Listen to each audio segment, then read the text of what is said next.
बहादुरगढ़ में कांग्रेस पार्टी के राज्यसभा सांसद दीपेंद्र हुड्डा ने बीजेपी पर हमला बोला और कहा कि बीजेपी संविधान को कुचलने और लोकतंत्र का गला घोटने की साजिश के तहत आगे बढ़ रही है।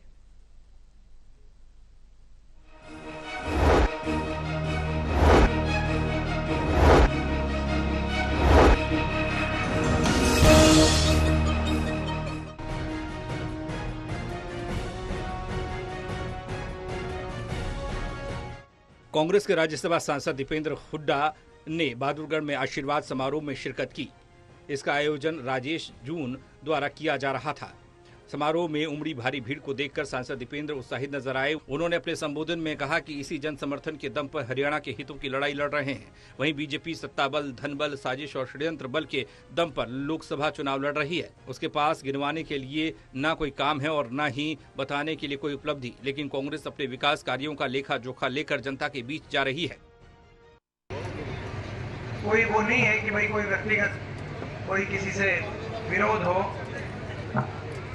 मेरा किसी से व्यक्तिगत ना मेरा विरोध है, ना किसी के राजनीति में मेरे साथ मेरे सबके शिष्टाचार जैसे संबंध है। लेकिन वो इसीलिए उन्होंने बात कही कि ये लोकसभा सीट का नतीजा केवल एक सांसद बनाने का नतीजा नहीं होगा। रोहतक लोकसभा सीट का नतीजा चंडीगढ़ में 4 महीने के बाद आपकी अगली सरकार बनाने का नतीजा रोहतक लोकसभा सीट से निकलेगा। इसीलिए इसी पे सबकी नजर है।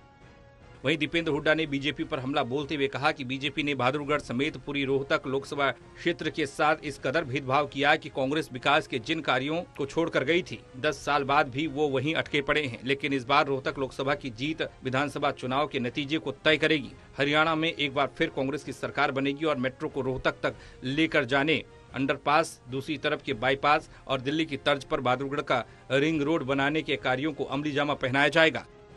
आपने देखा जब 10 साल अवसर मिला, हुड्डा साहब के हाथ में कलम आई, मुझे आपने यहाँ से अवसर दिया, तो उन 10 सालों में हमने कोशिश करी कि हमारे इलाके की तस्वीर सुधरे, हमारे इलाके का विकास कार्य आगे बढ़े।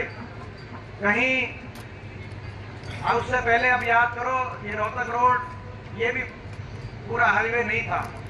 कहीं ये 4 लेन हाईवे डबवाली तक गया, 6 लेन, कहीं बाईपास इस तरफ के बना, तो फुटवेयर पार्क हमने बहादुरगढ़ में बनवाया, जहाँ योकोहामा जैसी बड़े बड़े उद्योग लेके आए। तो बहादुरगढ़ के अंदर मेट्रो, ये वही मेट्रो है जो दिल्ली सरकार मना कर गई थी। बहरहाल दीपेंद्र हुड्डा ने बीजेपी पर हमला बोला और कहा कि बीजेपी ने बहादुरगढ़ समेत पूरी रोहतक लोकसभा क्षेत्र के साथ भेदभाव किया। अब देखना यह होगा कि बीजेपी कांग्रेस को क्या जवाब देती है। Yogendra Saini, Bahadurgarh, total news.